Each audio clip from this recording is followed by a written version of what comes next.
Nos cobertura voor die Amsterdam, Holanda, ta sigue a de 2 días, de lo cual ta un congreso de un semana completo, para lo cual ta tecnología e innovación de salud público, Health Conference na Amsterdam RAI, y nos conversar con el señor Jaco Vroegop, que es presidente de Raad van Bestuur de Horacio de Ber Hospital. De su banda, él ha comentado lo cual ta una experiencia con el mundo está viviendo de es la implementación de artificial intelligence. Ik penso que Aruba está lejos de Sagi, pero Sagi está más cerca de la realidad.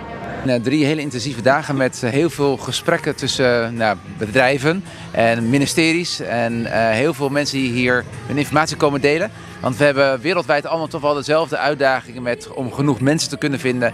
Toenemend oncologie, toenemende kanker, uitdagingen met andere ziektes, communal diseases. En ook op Aruba geldt dat. Dus voor ons is het heel erg hier proberen mensen te vinden die ons op Aruba verder kunnen helpen en waar we van kunnen leren. En waar we ook een beetje mee kunnen in de vaart der volkeren. Dus artificial intelligence is daar een heel belangrijk onderdeel van.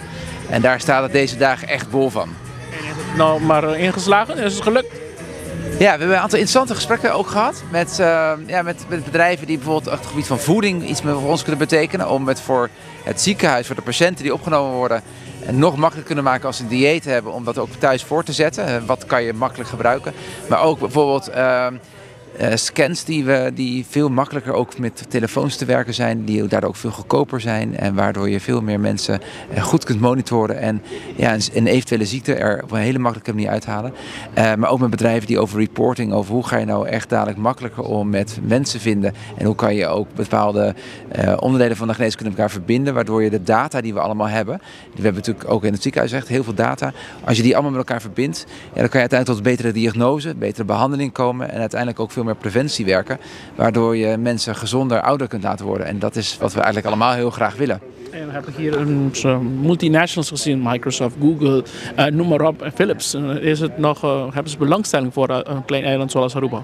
Ja, het grappige is dat zelfs in de openingsspeech, want er zijn hier vandaag 3.500 mensen, maar in de openingsspeech van de Health werd Aruba als eerste land genoemd. Het is natuurlijk ook een heel sexy land. Iedereen die kent onze mooie stranden. Dus mensen vinden het wel interessant om iets met Aruba te doen. En daar moeten wij gewoon gebruik van maken om te kijken of ze bij ons kunnen investeren, of ze bij ons ook of we mee kunnen doen in bepaalde projecten die bedrijven doen. Google is natuurlijk wel een hele grote speler. Maar je merkt natuurlijk wel dat wij een interessante omgeving zijn, omdat er ook heel veel Amerikanen op ons mooie eiland komen. Om daar uiteindelijk ook niet alleen vakantie willen, maar soms ook zorg te halen. Dus ik heb wel dat goede hoop dat we uiteindelijk een aantal bedrijven onze kant op krijgen. En als daar een aantal grote namen tussen zitten, dan hebben we daar heel veel voordeel van. Wij in ieder geval als ziekenhuis. Maar uiteindelijk natuurlijk gewoon wij als Arubaanse land, Arubaanse bevolking.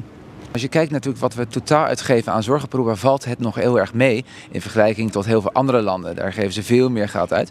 Ik denk wel dat we als Aruba er niet aan ontkomen uiteindelijk meer geld te moeten uitgeven voor de zorg. We zijn inmiddels ook met meer mensen, maar er is ook veel meer mogelijk. En we moeten alleen wel zorgen dat we efficiënt en goed met ons geld omgaan.